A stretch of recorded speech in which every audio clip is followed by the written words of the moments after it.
Vendredi soir, une quarantaine de personnes s'étaient rassemblées devant le Monty à Genappe dans le cadre de l'opération Still Standing for Culture. Objectif, entrer dans la salle pour suivre le spectacle de Lucie Irles. Mais la police, déjà sur place, n'a pas autorisé le spectacle. Elle a bloqué la porte d'entrée avant de relever les identités des personnes qui ont pu rentrer dans la salle. Tout s'est déroulé dans le calme. Pierre Thirion et Patrick Clemens étaient sur place. La sépulture ou la réouverture, le message sur ces cartons traduit bien la détresse du secteur culturel, un appel à l'aide qui ne date pas de ce vendredi. Oui, alors ça c'est une pancarte en fait qui date d'il y a malheureusement déjà presque un an où on a fait une action avec le secteur culturel le 29 mai l'année passée au Mont des Arts pour déjà dénoncer le fait qu'on ne savait pas vers où on allait et un an plus tard c'est toujours la même chose. Avec la culture, aujourd'hui toujours à l'arrêt, vendredi, une trentaine de personnes, spectateurs et professionnels, se sont massés devant le Monty dont l'entrée était barrée par la police. Une présence en forme de solidarité et également d'expression d'injustice.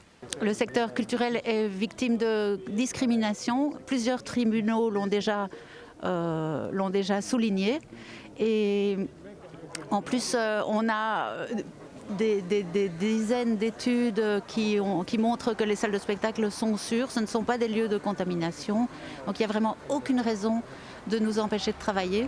Oui, je viens marquer ma solidarité. Je trouve ça injuste, toutes ces mesures qui ne visent qu'une partie de la société. Voilà, alors que des centres commerciaux débordent, des métros débordent et plein d'endroits où curieusement le virus ne se développe pas. Tandis que dans les salles de spectacle, aïe aïe aïe, attention, c'est là que se trouve le mal. Déjà, je viens soutenir mon ami qui va lancer son premier spectacle qui a été interrompu avec la Covid, etc. Et je viens aussi soutenir mon propre secteur vu que je suis diplômée en art du spectacle.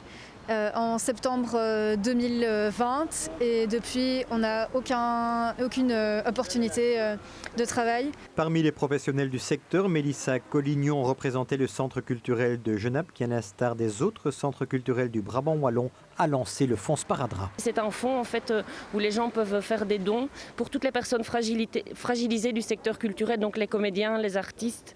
Voilà, donc c'est une manière aussi de soutenir tout ce secteur qui a été fragilisé par cette dernière année. Après avoir parlementé longuement avec les forces de l'ordre, Alain Moreau du Toff Théâtre a fait entrer une trentaine de personnes à l'intérieur de la salle. L'occasion pour lui de montrer qu'avec un système de ventilation performant, du gel hydroalcoolique, des masques et des spectateurs en bulle, les mesures sanitaires étaient respectées. L'occasion également pour Alain Moreau d'avoir un discours plus politique. Fermer la culture pendant un temps si long, c'est se priver de l'intelligence collective, de la créativité, d'une solidarité active et ouvrir grande la porte au déferlement des peurs et des replis sur soi. Dans la salle, la police a procédé à la vérification de toutes les cartes d'identité en vue d'une verbalisation. C'est un choix clairement assumé par les spectateurs et par Alain Moreau. Alors nous avons trouvé une solution pour se faire verbaliser parce que nous pensons qu'en étant verbalisés, nous ne l'avons pas cherché. Nous avons été vraiment poussés jusqu'à cet extrême-là pour faire parler de ce que nous revendiquons et qu'enfin il y ait une oreille attentive sur cette ineptie, cette injustice, ces règles discriminatoires. Sur scène, le spectacle de Lucie Irles s'est résumé à cette descente de corde sur la terre ferme. Elle s'est également fait contrôler. Oh, c'est complètement absurde, hein.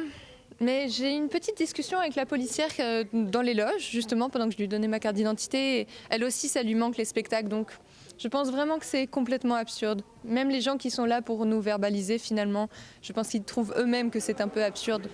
Donc il serait peut-être temps de changer ces règles. Le spectacle n'a donc pas eu lieu. La police a demandé aux personnes présentes de quitter la salle.